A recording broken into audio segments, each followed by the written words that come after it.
오늘부터 창세기를 순서대로 강의하겠습니다. 창세기가 성경의 제일 첫 권인 것은 우리가 누구나 다 알고 있는 말씀인데, 큰 그룹으로 묶어서는 모세 오경 중에 첫 권으로 속합니다. 그 말은 기록자가, 사람 저자가 모세라는 사실을 가르쳐 주는 것이고, 모세가 출애굽 당시에 이스라엘 백성들을 광야 생활 가운데로 인도한 지도자이기 때문에 결국 이 창세기는 시작할 때부터 기록된 내용이 아니고 모세가 활동했던 그 당시의 기록이라는 사실을 우리가 기억해야 됩니다. 이것은 오늘 본문을 함께 듣는 아주 기준으로서 굉장히 중요한데요. 모세가 성경을 기록하기 위하여 기록한 것이 우선순위가 아니고, 이 말씀은 모세가 이스라엘 백성들에게 광야에서 설교한 내용이 되겠습니다. 그러면 설교의 목적이 있지 않겠습니까? 그 목적은 이것도 저것도 중심이 아니고 핵심은 바로 구원의 이야기입니다. 창세기 1장을 과학적인 기준으로 접근하면 합리적으로 볼 수가 없습니다. 그런데 구원의 진리로 하나님 말씀을 보게 되면 하나님께서 이루신 일들이 어떤 것인가를 창세기 1장을 통해서 발견할 수가 있습니다. 그러므로 그런 기준을 갖고 창세기 1장을 함께 들어가도록 하겠고요. 또 하나는 창세기 1장의 내용은 성경 66권 전권에서 하나님 홀로 활동하신 유일한 장입니다. 사람이 아직 지음받지 않았을 때니까. 그러니까 그때 당시에는 악이 없고 또 하나님의 일을 방해할 만한 존재도 없었습니다. 물론 방해를 받는다고 하나님께서 일을 못하시는 분은 아니시지만은 하나님이 마음먹은 계획대로 그대로 이루어진 것이 창세기 1장의 독특한 내용입니다. 그렇다면 이 사실을 통해서 우리가 발견할 수 있는 것은 하나님이 온전하신 마음의 뜻, 우리를 향하신 하나님의 구원의 그 계획이 어떠한 것인가를 창세기 1장이 가장 정확하게 보여주는 놀라운 진리입니다. 또 하나 우리가 이 본문을 들어가면서 꼭 짚고 넘어가야 될 내용이 있는데요. 하나님이 세상을 창조하셨지만, 이 세상을 하나님께서 완벽하게 창조하셨지만 이 세상은 한시적이라는 사실입니다. 첫째 증거로는 하나님께서 노아 시대에 하나님이 지은 모든 것을 영어 성경에 보면 깨끗하게 청소를 하셨다라는 표현으로 되어 있어요. 그렇게까지 만들어 놓으신 하나님께서 한번 전부 다 없애버리신 때가 있다는 사실로서 이 세상이 영구적이지 않다는 사실을 우리가 금방 발견할 수가 있습니다. 또 이것은 권 목사의 해석이 아니고 성경에 구체적으로 기록되어 있습니다. 그래서 그 사실을 살펴볼 필요가 있습니다. 8장 22절 창세기에 거기 보면 아주 의미 있는 구절이 하나 나옵니다. 무엇은 구절이냐 하면 땅이 있을 동안에는, 이런 말입니다. 8장 22절에 땅이 있을 동안에는 이란 말은 땅이 영구적인 장소가 아니고 한시적인 장소라는 것을 말씀하는 아주 중요한 내용입니다. 22절은 선지자의 말이 아니고 하나님께서 직접 하신 말씀입니다. 따라서 우리가 사는 세상은 언젠가 끝이 있습니다. 이 사실은 우리한테 어떤 것을 가르쳐 줍니까? 이 세상의 모든 것을 가지고 이 세상에서 누리고 이 세상에서 잘 되고, 그것이 신자의 목적, 사람의 목적이 아니라는 것입니다. 많이 가진 자도 아무것도 없이 떠날 것이고, 없는 자도 아무것도 없이 떠나게 될 것이고, 남겨두고 죽은 사람도 빈손이지만 그 후손도 언젠가는 물려받은 것조차도 다 사라지게 될 거라는 사실입니다. 그러므로 우리는 사라져가는 이 땅의 목적이 있지 않고 영구한 도성이 있는 하나님 나라가 우리의 본향임을 믿으셔야 됩니다. 이것이 가르쳐주는 까닭입니다. 그렇다면 하나님께서 이 땅을 지속하고 보존하시고 한시적으로 놔두시는 목적이 있을 거 아니겠습니까? 그 목적이 굉장히 중요합니다. 성경 말씀에 베드로 후서를 한번 보겠습니다. 베드로 후서의 3장 4절로부터 7절이 되겠습니다. 제가 가만히 읽어드릴게요. 3장 3절에 보면 이 내용은 말세와 관련된 본문이라는 사실을 말씀하고 있지요. 7절부터 볼게요. 이제 하늘과 땅은 그 동일한 말씀으로, 그 동일한 말씀이 뭐냐 하면 6절에 보니까 이로 말미암아 그때의 세상은 물이 넘침으로 멸망했는데 그 동일한 심판의 말씀으로 불사르기 위하여 보호하신 바 되어라고 되어 있습니다. 아시겠죠? 그렇다면 이 땅의 목적은 더 진보나 잘 되는 것이 목적이 아니고 심판의 날을 위한 보관이라는 사실을 성경에 깨닫게 합니다. 그래서 7절 하반절에 보면 경건하지 아니한 사람들의 심판과 멸망의 날까지 보존하여 두신 것이라 라고 되어 있어요. 그렇다면 이 세상의 보존과 관련된 것은 악과 관련되는 사실을 우리가 금방 알 수가 있습니다. 성도 여러분, 잘 생각하실 게 있습니다. 악과 관련돼서 하나님 왜 보존하실까? 그것은 하나님께서 이 땅, 이 패역한 세상에서 하나님이 구원하실 자들이 있기에 그들의 구원을 위해서 잠시 동안 심판을 유보하고 계신 것입니다.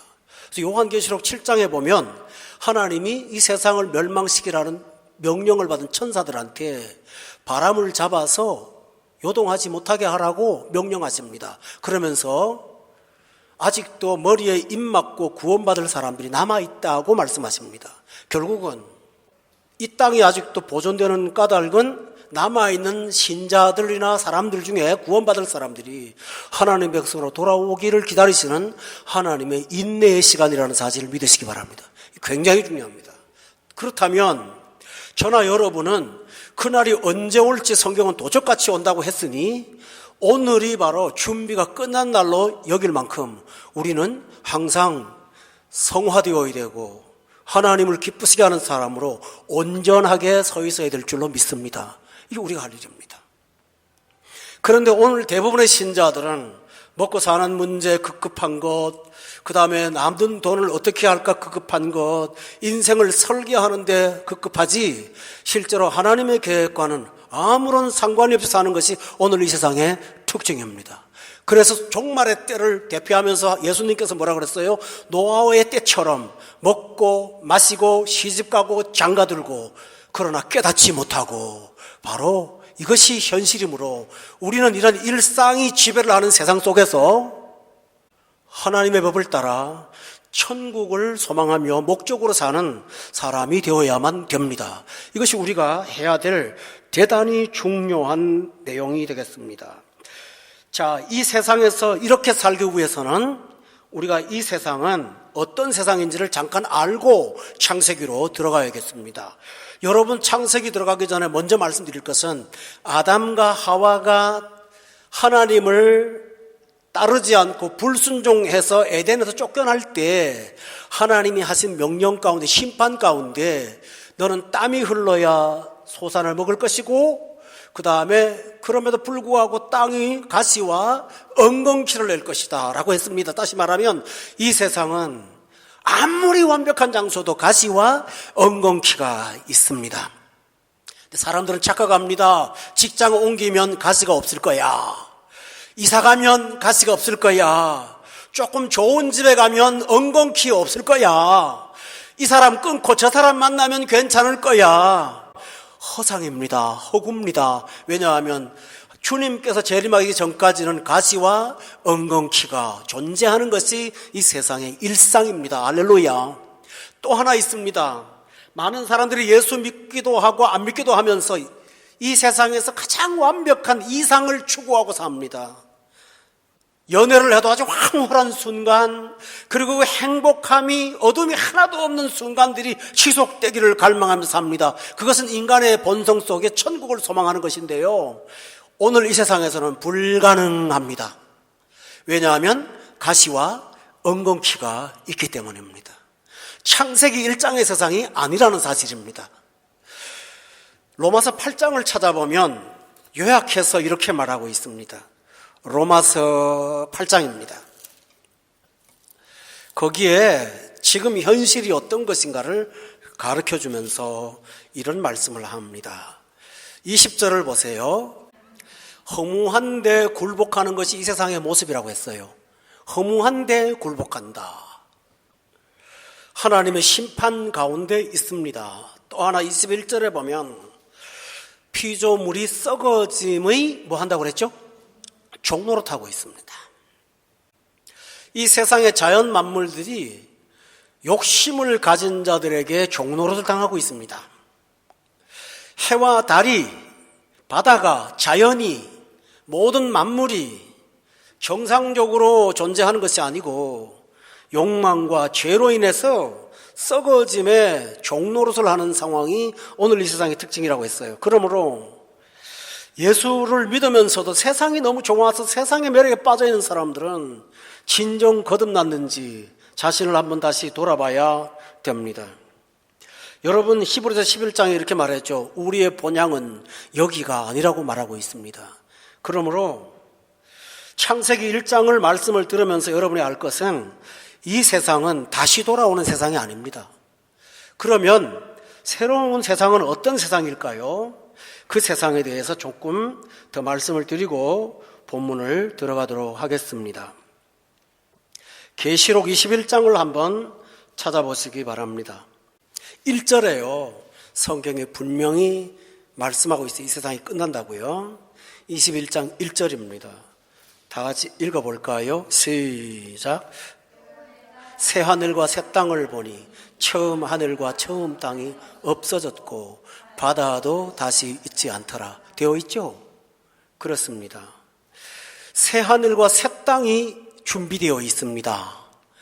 그런데 중요한 사실은 이 새 하늘과 새 땅에 들어가는 사람은 예수 믿고 하나님의 자녀된 사람들만 들어가는 특별한 나라입니다.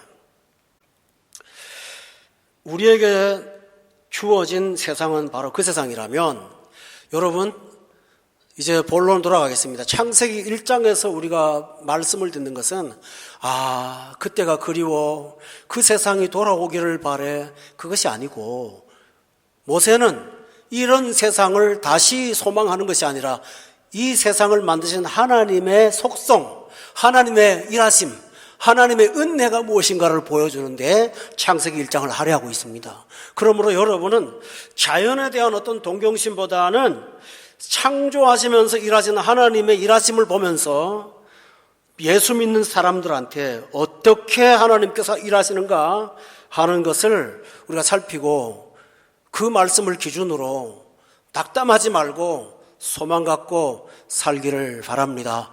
그것이 뭘까? 몇 가지가 있습니다. 첫째입니다. 1장의 1절로 돌아가죠. 여기서 태초라는 말은 그냥 어떤 시작을 말하는 것이 아니고 영원을 말합니다. 그런데 하나님이 일하시는 시작을 말하는데 하나님이 천지를 창조하셨다. 여기서 여러분 전치사구 다 빼버리고 주어하고 동사를 딱 하나만 연결해 보세요. 하나님이 창조하셨다. 이렇게 되죠? 그렇다면 뭘까요? 주어가 하나님이고 동사가 하나님이시죠? 그렇다면 뭘까요?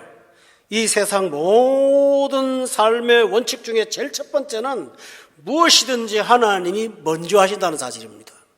우리한테 순종하라고 명령하셨다면 하나님이 먼저 하시고 순종하게 하시는 것입니다. 아브라함한테 아들을 바치라고 했습니다. 그런데 하나님은 먼저 산꼭대기에 준비하신 양이 있었습니다. 따라서 하나님이 우리한테 하라고 말할 때는 부담을 주는 것이 아니라 하나님이 미리 준비하신 것을 찾으러 가라고 하시는 것과 똑같습니다. 순종을 이런 개념으로 여러분이 이런 관점에서 본다면 순종은 축복을 주시는 통로라는 사실을 믿게 됩니다. 할렐루야. 그런데 성도들은 뺏기는 걸로 생각합니다. 하나님이 하라 그러면 내가 손해를 보거나 내가 희생을 해야 되는 걸로 생각합니다. 아니요. 함으로 인해서 우리는 하나님의 것을 얻습니다. 물론 순종을 어떤 이익의 목적으로 하는 경우는 없습니다. 그렇지만 중요한 사실은 하나님이 먼저 하시고 일하게 하신다는 사실을 믿으시기 바랍니다. 이것이 하나님이 하시는 겁니다. 성경 전체를 봐도 언제나 하나님이 앞서가시지 사람이 앞서간 적이 한 번도 없다는 사실을 기억하십니까? 예수님이 자기 제자인 베드로한테 아주 무서운 욕을 한 적이 있어요. 사탄아 내 뒤로 물러가라. 여기서 중요한 사실은 나의 뒤로 물러가라예요. 베드로가 하나님보다 앞에 서 있었다 그런 말이에요. 십자가를 지겠다고 예수님이 말씀하셨는데 베드로가 그리 마옵소서 하고 자기가 앞서 생각했다 그런 얘기죠. 아담과 하와의 범죄가 뭡니까? 하나님이 죽는다고 하면 죽는 게 우선순위잖아요. 그런데 자기의 생각을 앞세웠습니다. 실제로는 자기 생각이 아니라 사탄이 넣어준 거짓말을 앞세웠습니다. 바로 이것입니다. 성경에서 인간이 범하는 하나님 앞에 중요한 범죄는 스스로 지혜롭다 여겨서 하나님을 영화롭게 하지 않는 것이지요. 그렇다면 여러분 여기서 자명한 순서가 나옵니다. 우리가 행할 일은 내가 먼저 하는 것이 아니라 하나님을 따르는 것입니다. 예수님께서 이 세상에 오셔서 제자들한테 하신 명령 가운데 거듭되는 명령이 뭐냐입니까? 나를 따르라 하였어요. 아멘. 나를 따르라. 스스로 섰다고 하는 자는 넘어질까 조심하라 라고 말씀하시면서 따르게 하셨으니 우리가 할 일이 뭘까요? 따르려면 하나님의 행하심을 알아야 되지 않겠습니까? 근데 하나님은 당신을 감추지 아니하시고 66권의 방대한 성경에다가 하나님의 행하시는 일들을 상세하게 기록해 두셨습니다. 그렇다면 우리가 할 일은 두 가지입니다. 하나는 말씀 잘 듣는 것입니다. 그리고 뭐 하는 걸까요? 따르는 것입니다. 사람의 문제는 무식해서 문제가 아니라 똑똑해서 문제거든요.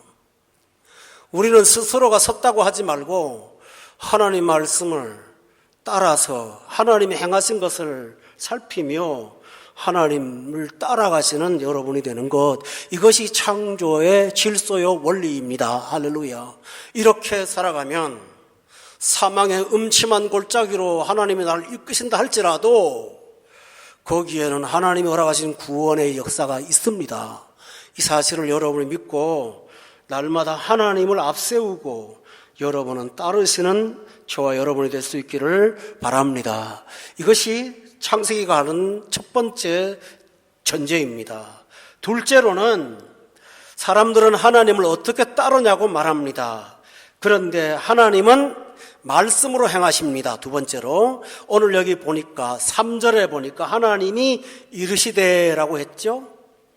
6절에도 하나님이 이르시되라고 했죠. 이 하나님이 이르시되라는 말이 6일 창조 동안 6번 반복되는 거 기억하십니까? 매일매일 그렇게 하셨어요. 우리가 여기서 하나님이 일하심을 보게 됩니다. 여러분, 하나님은 말씀으로 일하십니다. 이것은 굉장히 은혜입니다. 하나님이 어떤 신비한 것으로 일하신다면 그 신비 체험을 하기 위해서 우리는 갖은 노력을 다 해야 됩니다. 이 신비주의자의 문제가 그거예요. 그런데 하나님이 말씀으로 일하신다면 기록된 성경에 없을 때는 힘들었겠지만 지금은 우리에게 객관적인 말씀을 주셨으니 이 말씀 보면 되는 것뿐만 아니라 이 말씀 믿으면 말씀의 그대로 역사가 일어납니다. 이것이 하나님의 뜻입니다. 여러분, 하나님이 이르시되 다음에 반복되는 게 뭔지 압니까? 그대로 되니라 였습니다. 하나님이 이르시는 것을 믿으면 그대로 됩니다. 이게 원칙이에요.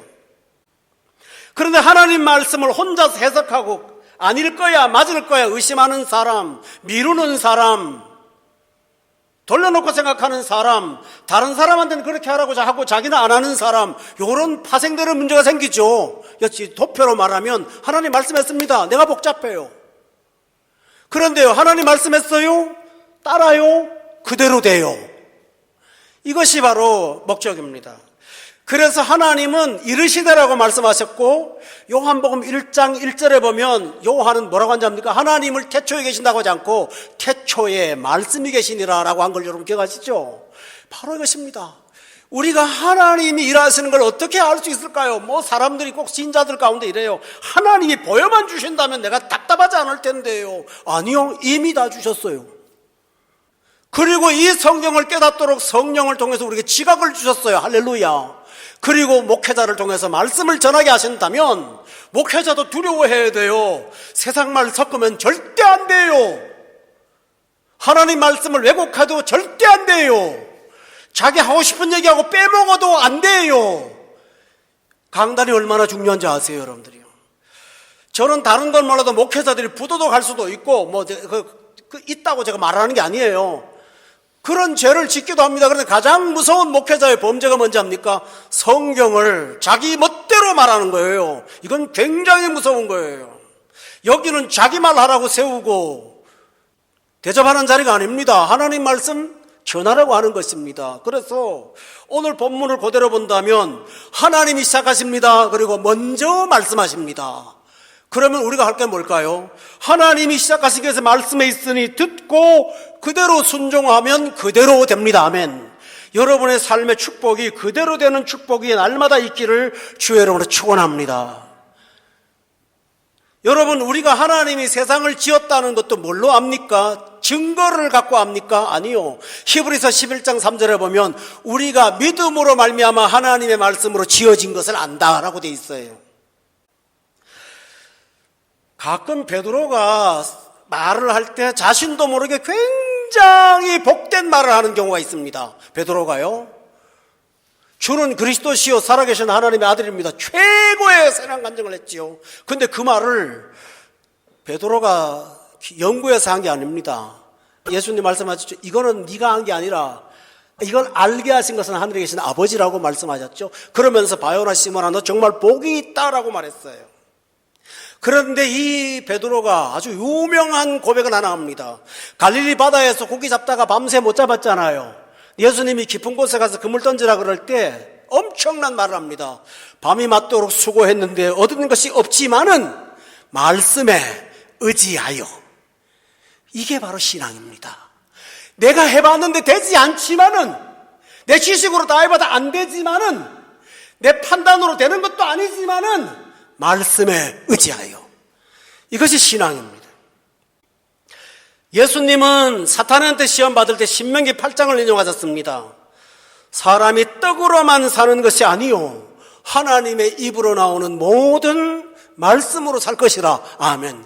그러므로 말씀은 우리 생명과 동일합니다. 할렐루야. 말씀이 없으면 죽는 거예요. 아멘. 바로 그렇습니다. 그래서 하나님은 먼저 일하시고 이르시되 그대로 되니라고 말씀하셔서 하나님 말씀은 믿는 자에게 그대로 진행된다는 사실을 우리에게 믿도록 하신 것이 모세의 설교였습니다. 할렐루야. 이스라엘 백성들이 광야에서 먹을 것도 없이 걸어다니는데 모세가 하나님 말씀을 전합니다. 그대로 믿었더니 그대로 되어서 40년을 살지 않았습니까? 바로 이와 같은 은혜 우리에게 있다는 사실을 기억합니다. 여러분, 두 번째까지 하나도 어려울 게 없습니다. 세 번째입니다. 세 번째 하나님의 일하심은 반복되는 구절만 갖고 말할게요. 첫째 날 끝에 뭐라고 했나요? 4절에 보시기에 좋았더라 라고 돼 있어요. 그런데 좋았다라는 말, 보시기에 좋았더라, 하나님 보시기에 좋았더라 라는 말이 6일 동안 하루도 빠짐없이 반복되고 있어요. 그리고 마지막 날 6일에 사람을 만드셨을 때는 심히 좋았더라 라고 표현하고 있어요. 이 사실은 우리한테 무엇을 말씀합니까? 하나님이 주신 것, 하나님이 만드신 것, 하나님이 허용하신 것, 하나님이 이루신 것, 이 모든 것은 선한 것이다 라는 뜻입니다. 좋은 거다는 거예요. 여러분 여기 보면 사람 보기에라는 말 안 했죠? 하나님 보시기에. 창세기 3장에 한번 가보세요. 인간이 죄를 지면 꼭 반대예요.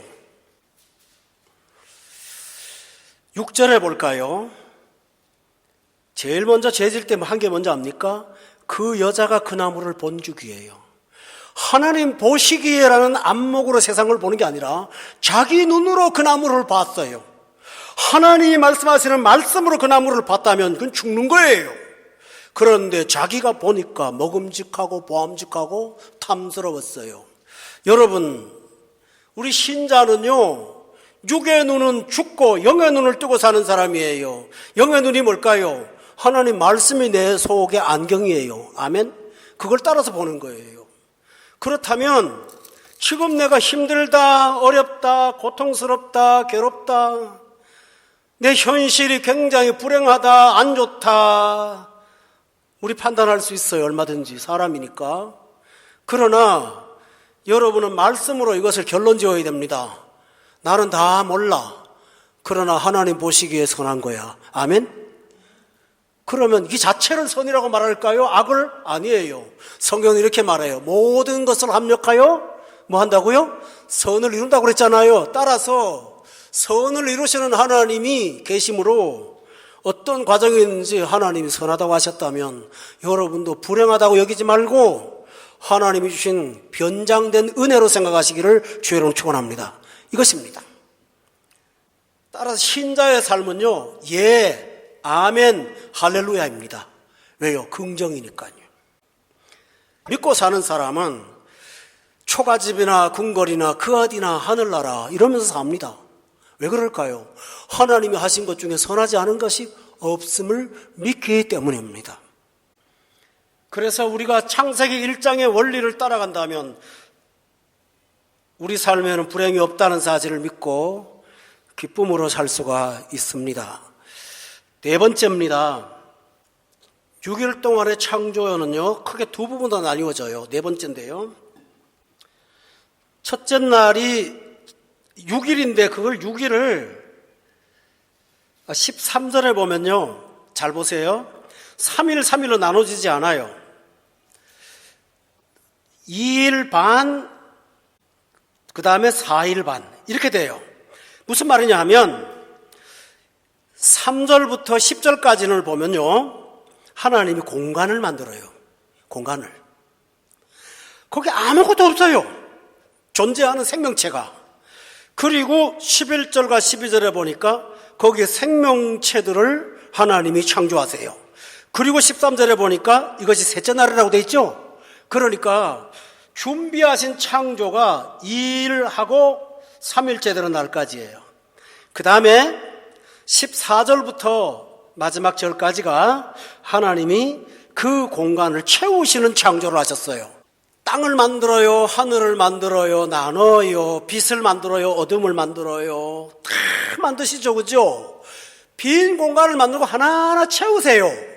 채우시고 난 다음에 제일 마지막으로 하나님이 사람을 만들고 딱 한마디 합니다. 이것을 너희에게 주노라. 그럼 뭐죠? 주시기 위해서 먼저 만드시는 거죠. 우리는 지금 없다고 하나님이 역사하지 않는다고 답답해합니다. 지금 내가 기도했는데 응답이 없다고 답답해합니다. 여러분, 집에서 엄마가 밥하는데 당장 밥이 나옵니까? 그러면 하나님이 시간이 필요하신 분인가요? 아니요. 나 때문에 준비하십니다. 받을 만한 사람이 되어야지 않겠어요?